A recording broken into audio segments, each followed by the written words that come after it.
আসসালামু আলাইকুম বন্ধুরা, প্রথম রোজে আমার সঙ্গে অনেক কিছুই ঘটে গেল। আর কি কি ঘটলো সবকিছু আমি ব্লগে দেখাচ্ছি, তো ব্লগটা দেখতে থাকো শেষ পর্যন্ত। সকাল সকাল ঘুম না ভাঙতে ভাঙতেই কিন্তু আমি বেরিয়ে পড়েছি, আর ঘুমের ঝুঁকে শুধু শার্ট পরেই বেরিয়ে পড়েছি আজকে। আর আমার বন্ধু দেখছি সব শীতের পোশাক পরে এসছে, কিন্তু আমি একাই খালি শার্ট পরে বেরিয়ে পড়লাম। জানি না ঘুমের ঝুঁকে কোথায় যে নিয়ে যাচ্ছে আমাকে। তো যেতে লাগলাম, যেতে যেতে পৌঁছে গেলাম ঘাটে। আর ঘাটে এসেই দেখছি নৌকাও রেডি হয়ে আছে, এদিকে সবাই উঠে পড়েছে, আমিও উঠে পড়লাম। লোকজন দেখছি সবাই শীতের পোশাক পরে এসছে, আর আমরা যাব হচ্ছে ওই পারে। কিন্তু এই শীতের মধ্যে খালি আমি একাই কিন্তু শীতের পোশাক পরিনি, খালি শার্ট পরেই চলে এসেছি দেখো। তো যাই হোক, এবার আমরা যাচ্ছি ওই পারে। নৌকা এপার ওই পার থেকে এপারে চলে আসলো, আমাদের নৌকাও এই পারে চলে আসলো। এসে দেখছি কলকাতার নৌকা এখানে দাঁড়িয়ে, কলকাতা থেকে নৌকা এখানে আসে। তো এরপর আমরা নেমে যাচ্ছি, আর নেমে যেতেই তারপরে উঠে পড়লাম বাইকে, তাড়াহুড়া করে চলে যাচ্ছি।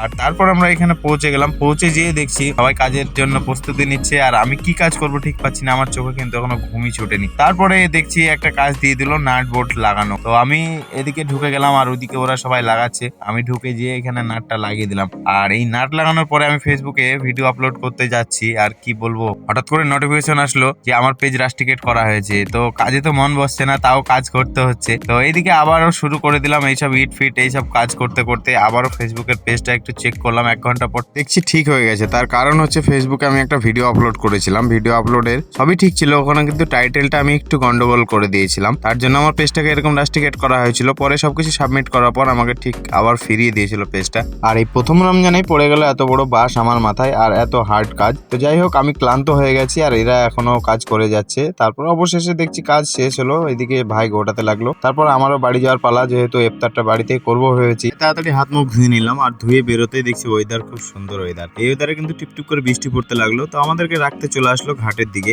আর যে গ্রামটার উপর দিয়ে আছে এটা হচ্ছে এলাইগঞ্জ, খুব সুন্দর গ্রাম দেখো। এই গ্রামের পরে হচ্ছে ঘাট। তো পৌঁছে গেলাম আমরা ঘাটে। এবার ঘাটে এসেই দেখছি নৌকা কিন্তু ওয়েট করছে আমাদের জন্য। তাড়াহুড়া করে নৌকায় উঠে পড়লাম, বৃষ্টিও হচ্ছে টিপটিপ করে, এক সাইডে চলে আসলাম আমি। তারপরে ঘাট পার হয়ে চলে আসছি এপারে। এপারে আসতে দেখো লোকজন কিন্তু সব ইফতারের জন্য ব্যতিব্যস্ত হয়ে গেছে। তারপরে সামনে যে দেখতে পাচ্ছ এটা হচ্ছে জুম্মা মসজিদ, মুর্শিদাবাদের পাশে হচ্ছে অটো পাওয়া যাচ্ছে। অটোও দেখছি রেডি হয়ে আছে, তাড়াতাড়ি করে উঠে পড়লাম। উঠে চলে আসলাম নিমতলা। নিমতলাতে নামতে নামতেই বন্ধু দেখছি রেডি হয়ে আছে, ওর বাইকে উঠে পড়লাম, উঠে চলে আসছি। তো বাকি ভিডিও নিতে পারিনি, মোবাইলে চার্জ ছিল না। তাই দেখা হচ্ছে পরে ব্লগে। ভালো থাকবে, সুস্থ থাকবে, বাই, টাটা।